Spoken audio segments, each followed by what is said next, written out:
Well, hello there. I'm Hanky, the holiday sanitized finger, reminding you to wash your hands and sanitize whenever you touch something dirty, like this camera phone that's filming me. It's disgusting.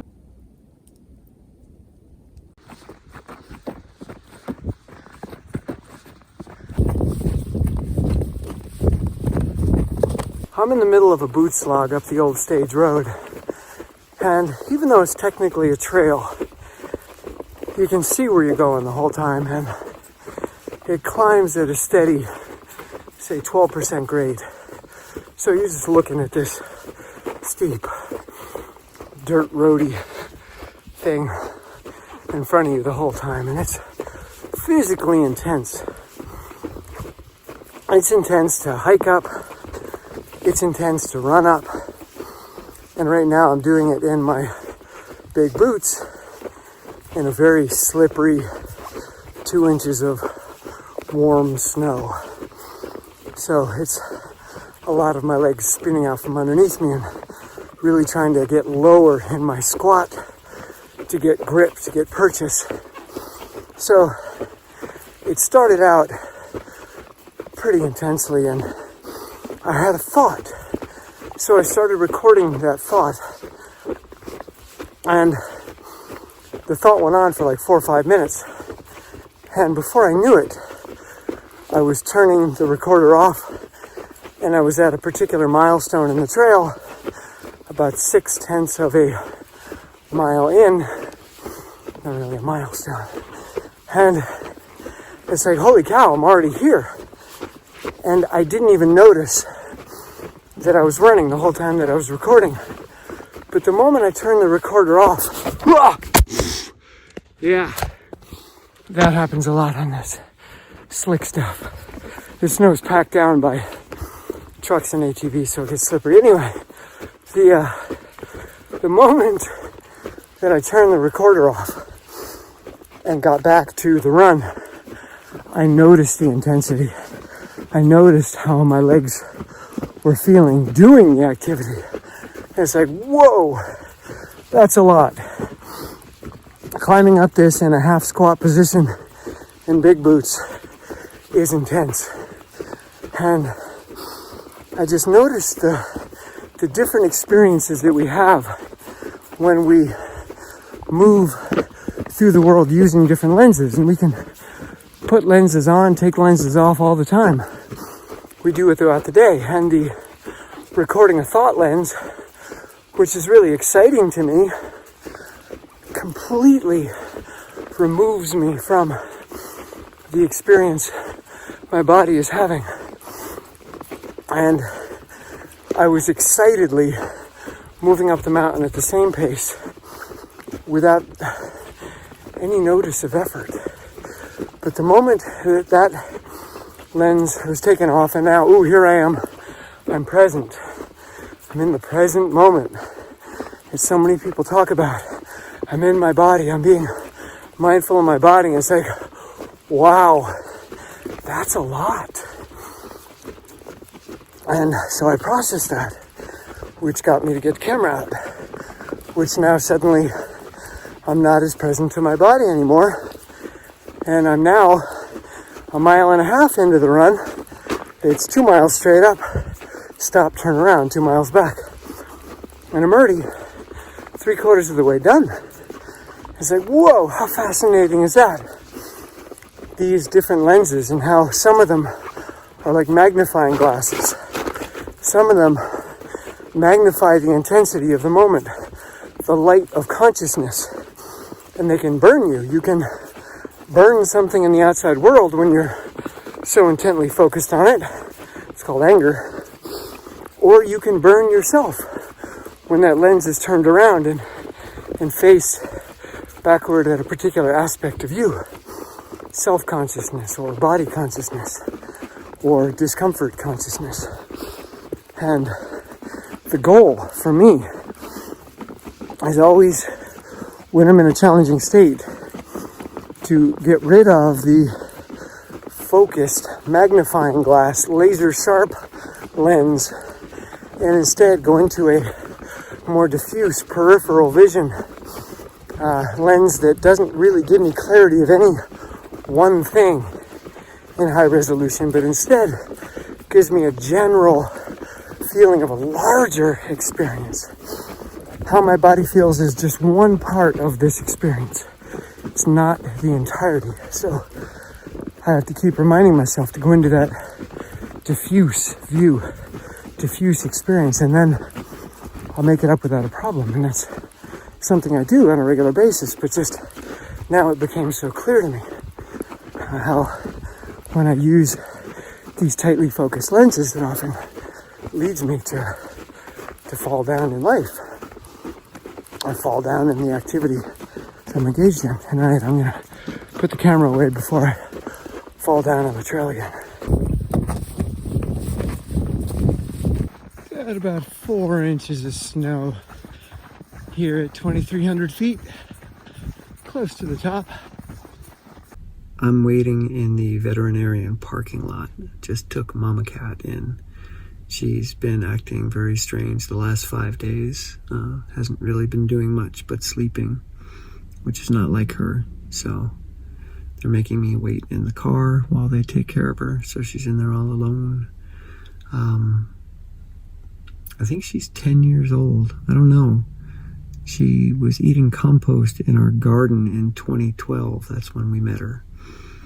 And she was skinny as a rail. So we took her in, let her sleep in the pantry because it was getting cold, and she promptly had 3 kittens who still live with us. So she's at least 10 or 9, I don't know. Anyway, the last time I was at this vet was 2013 when I brought my little Chirpa here and she died. So it's interesting to have those feelings and memories come up while I sit here. Life is interesting. It's short. Got to make it count in the moments that we have.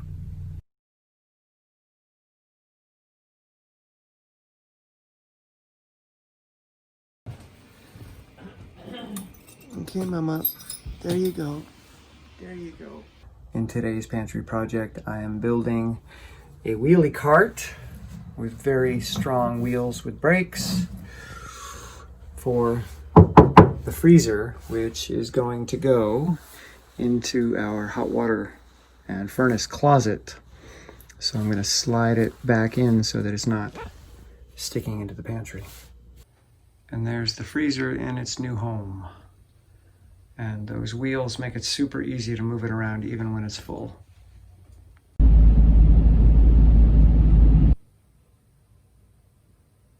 It's about 9:45 at night, and I'm about to start my 3rd elliptical session of the day.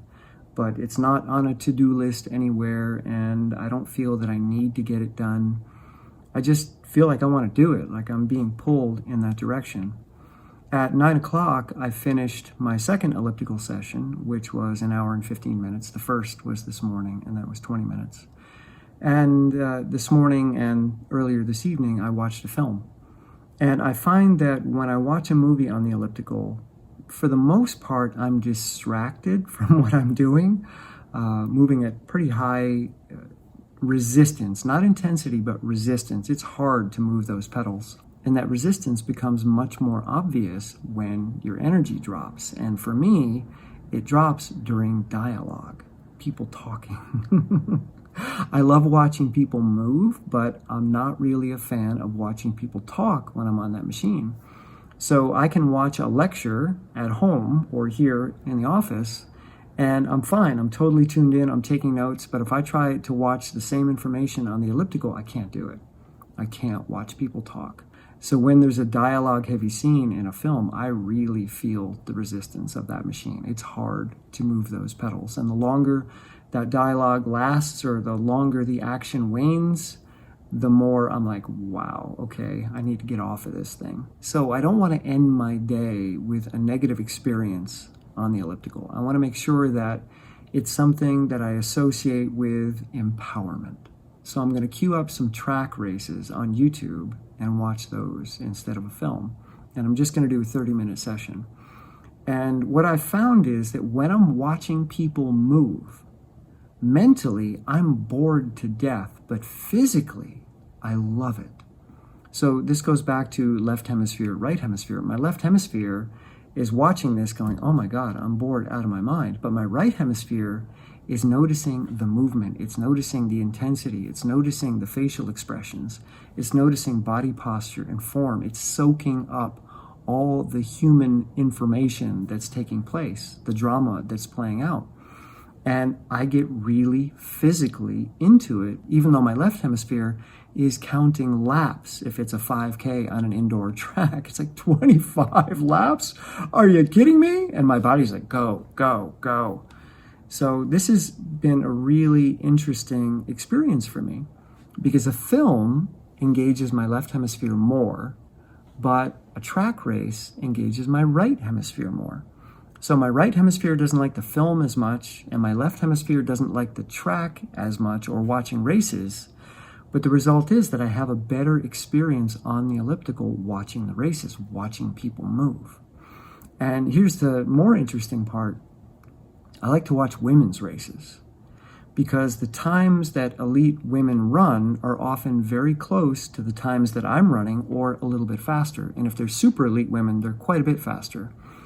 And to me, that's a milestone to reach. I'm seeing people run at my ability level or just above. And that is motivating. So when I see them click off a 70-second lap in a mile race, I'm like, ooh, that's my pace. And I tune into it. And I feel like I'm in that race with them. And I push. But not because I have to push. Not because I told myself I'm going to do intervals or repeats or a tempo workout. But I'm in the race. Because it's a race that's similar to something that I might do. So I'm going to hop over there now and knock out half an hour watching some women's track races. I don't know what yet. I'll just go through YouTube until I find something interesting. And it's pretty much guaranteed that I'm going to up the pace. Again, not because I want to, but because my body is just in it. It's like, yeah, let's go. So let's go. We're coming up towards the bell. 300 meters to go. We're at 3:41. Klosterhoffen and Mackey. We know Mackey's in pretty good shape as she won Club Cross. And Klosterhoffen's got a K under her belt. So this will be a good battle. Down the backstretch we go. Klosterhoffen and Mackey. Klosterhoffen's got about maybe 2.5 strides on Katie right now. So she's on the final stretch now. Klosterhoffen into the home stretch here. Mackey's not quite done. She's not done yet. Can Klosterhoffen hold off Mackey? Mackey closing well. We're sitting at 5:26 right now. Klosterhoffen will hang on. 4:29. They might have both stuck at 4:30. Katie might be right at 4:30.